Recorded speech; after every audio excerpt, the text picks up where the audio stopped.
Welcome to K-Catalog.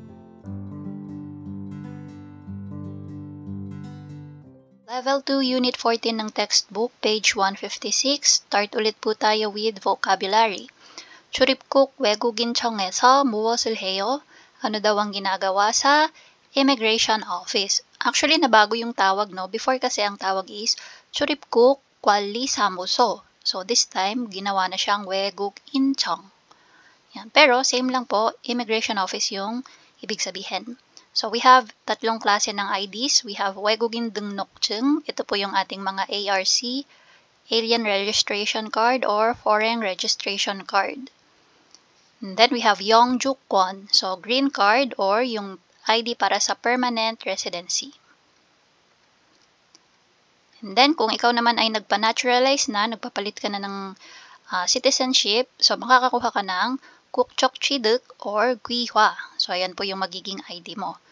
So, naturalization or acquisition of citizenship or nationality. Okay, so sabi nung question, 출입국 외국인청에서 무엇을 신청해요? So, ano daw ang nire-register sa immigration office? So, sagot, 외국인 등록증을 신청해요. So, you can apply or register for the alien registration card. Okay? Now, tingnan natin yung sabi dito. 통합 신청서를 써보세요. 통합 신청서, immigration application form. So, ito po yan. Tapos, 신고서, ibig sabihin yan for reporting, no? 신고 to report. Okay? Tapos, yung so is yung paper po yan. Kaya dito, yung 신청서, application form. Dito sabi, 외국인 등록증을 다시 받고 싶어요. So, gusto daw ulit makatanggap ng ARC. Bakit? So, pwedeng nawala or nasira. So, ang i-check is 등록증 재발급. So, yung 재발급, ibig sabihin reissuance po. Okay, so ano yung i-issue ulit? Yung iyong ARC. Next, 체류 기간을 길게 하고 싶어요. 체류 기간, ibig sabihin, yung length ng period of stay mo dito. Okay? So, 길게, from the word gilda, long. So, gusto mo daw pahabain yung period of stay mo. So, ibig sabihin, 체류 기간 연장 to extend, no? So, extension of period of stay. Yan. Next, 체류 자격을 바꾸고 싶어요. So, pag yung 체류 자격 naman, yung status of stay mo naman, anong klaseng visa yung hawak mo? Yan. And kung gusto mo siyang papalitan, 바꾸고 싶어요, ano i-check mo daw? 체류 자격 변경. So, 변경 means to change. Papapalit ka, no? So, for example, from F6, para sa mga, natin, 결혼 이민자 or mga married na sa Koreans, gusto na nilang magpapalit into permanent residency lang muna, kunwari. So, F5. So, pwede yon. Or, kung gusto na nila na talaga magpa-citizen na, so, don't need na for another visa kapag nag-grant yung naturalization mo. Now, let's check yung nandito. Sabi niya, 출입국 외국인청에서 무엇을 해요? What do you do at the immigration office? Ang sagot ng kausap niya, 체류 기간을 연장해요. I extend my period of stay. Yan yung kanyang sinabi. So, pwede natin gamitin tong ibang option, no? So, kung gusto natin yung sabihin reissue ka nung ARC. So, pwede mong sabihin, 등록증을 재발급했어요. Or 재발급해요. Yan. 체류기간 연장해요. Or 체류 자격 변경해요. Okay? This time, ang sabi, 여러분은 출입국 외국인청에 가서 무엇을 했어요? 이야기해보세요. So, try daw to discuss kung ano yung ginawa mo nung nagpunta ka sa immigration's office. Example na sagot, 저는 출입국 외국인청에 가서 외국인 등록증을 재발급받았어요. Sabi niya, nagpunta ako sa immigration's office at ni-receive ko yung reissuance ng aking ARC. So, another sagot, 저는, so gayahin lang natin yung format, 저는 출입국 외국인청에 가서, and then, instead na, ito, papalitan na natin yan, ano na ilalagay natin? Nagpapalit ng status of residency. So, ano yon? 체류 자격. 재료 자격을 변경했어요. Okay, so nagpapalit ng status of residency. Now for our grammar number 2 for level 2 unit 14, we have 동사 plus 으려면, verb plus 으려면 or 려면. So ang sabi, ang gamit daw po ng grammar na to, 어떤 일을 이루기 위한 조건을 말할 때 사용해요. So gamitin mo daw tong grammar na to if you want to achieve or accomplish. Okay, so achieve or accomplish a specific action or yung bagay na gusto mo or intention mong gawin.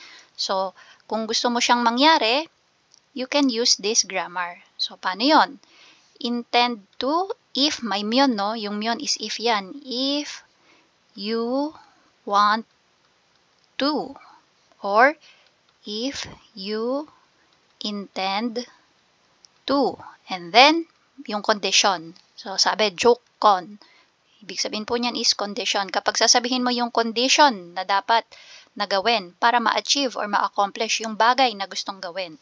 Okay? Now, tingnan natin yung mga example, no? Sabi niya, 외국인 등록증을 재발급받고 싶은데요. Sabi niya, gusto niya daw na maka-receive ulit ng ARC or magpapa-reissue daw siya ng ARC. Anong sagot ng kausap? 외국인 등록증을 재발급받으려면 사진과 여권이 필요해요. So, yung ginamitan ng grammar na 으려면 is yung verb na 받다. So, ibig sabihin, if you want to receive or if you intend to receive the reissuance of your ARC, then you need picture and passport. Okay, so yun yung sabi niya. Another one. 시청에 가려면 어떻게 해야 돼요? Sabi niya, if gusto kong magpunta sa City Hall, paano ang dapat kong gawin? Okay, so ano yung sagot ng kausap? 100번 버스를 타세요. Please ride bus number 100. Okay, so ano yung intention niya? Yung magpunta sa City Hall. And if, ayan. So if, nagtatanong siya, no? Gusto kong magpunta sa City Hall. So parang it's the same as 시청에 가고 싶으면. Dito din, no? 받고 싶은데. Or 받고 싶은데요. So parang another, ano lang siya, no? Another style. Example, 비자 연장 신청을 하려면 방문 예약을 해야 돼요. Next. 감기에 걸리지 않으려면 손을 자주 씻으세요. 사비 niya, enable for you or if you intend not to catch a cold. Okay? Kung ayaw mo magkasipon. Or kung gusto mo na hindi ka magkasipon. Ayan. So, dalasan daw yung paghugas ng kamay. Okay? You have to, or nagsasuggest siya. So, you should wash your hands often. Okay? So, yung ating rule, 으려면, 려면, kapag may 받침, 으려면, walang 받침, 려면.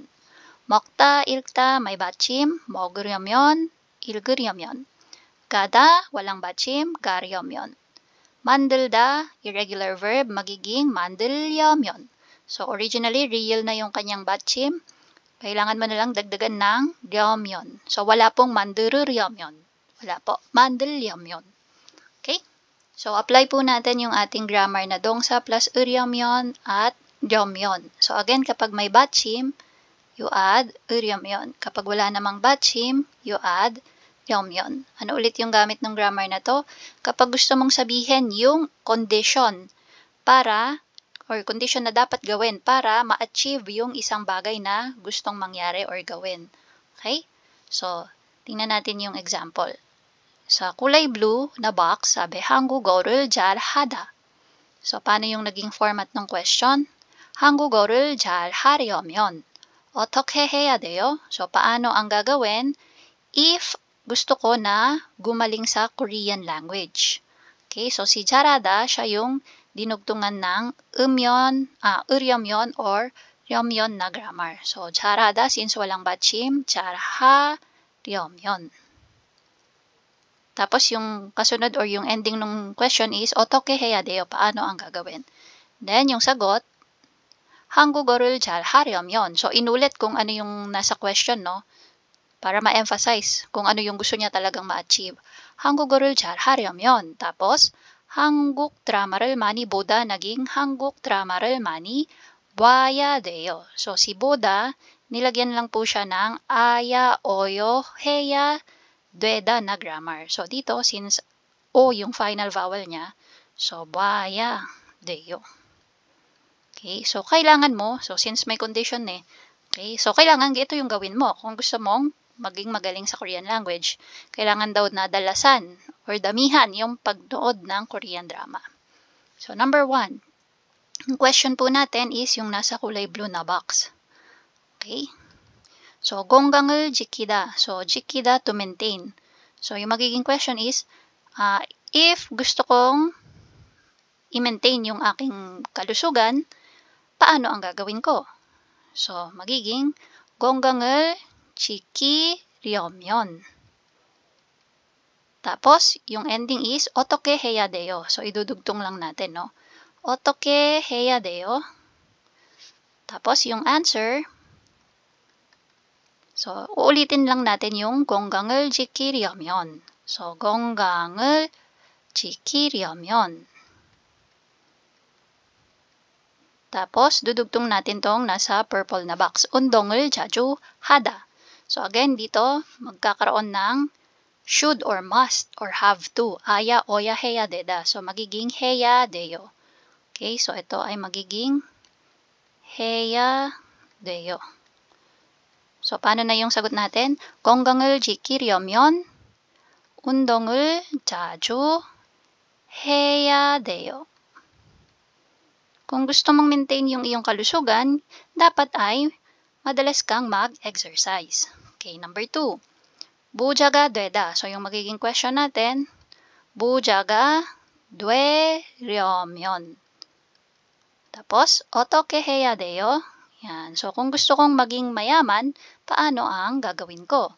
So, yung sagot, so, ulitin ulit natin yung nasa question, 부자가 되려면. Tapos, dugtong natin si 돈을 아껴 쓰다 magiging 돈을 아껴 si 쓰다 magiging 써야 돼요. Yan. So, I hope nasusundan nyo, no, kahit na hindi ko sinusulat ng buo yung sentence. Kasi matatagalan tayo. So, number 3. Question. 비자 변경 신청을 하다. So, magiging 비자 변경 신청을 하려면 어떻게 해야 돼요? So, ano yung question? Paano ang gagawin kung gusto ko na magpapalit ng visa? Yan, no? 비자 변경 신청. So, paano ang dapat kong gawin kung gusto ko na mag-apply para mapalitan yung aking visa? So, sagot. 비자 변경 신청을 하려면. Tapos, dudugtong natin to. 출입국 외국인정에 가서, not 가서, 가다. So, ito ay magiging 가야 돼요. 가야 돼요. Okay? So, ganyan po. Number 2, sa baba. 여러분은 무엇을 하고 싶어요? Ikaw daw, ano ang gusto mong gawin? 어떻게 해야 돼요? Paano ang dapat gawin kung gusto mong ma-achieve yung bagay na sinabi mo? So, example. Kunyari, gusto natin or gusto ko na apply or mag-register pala, sorry. Gusto ko mag-register ng marriage. So, paano yung dapat kong gawin? So, 혼인 신청을 하려면 어떻게 해야 돼요?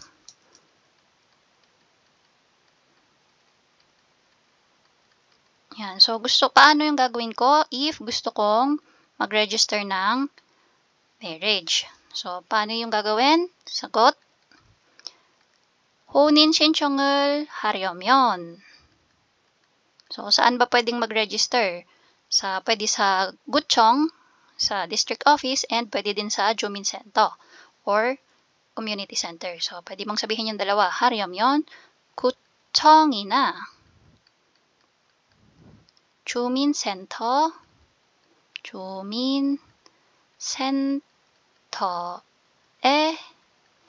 가야 돼요.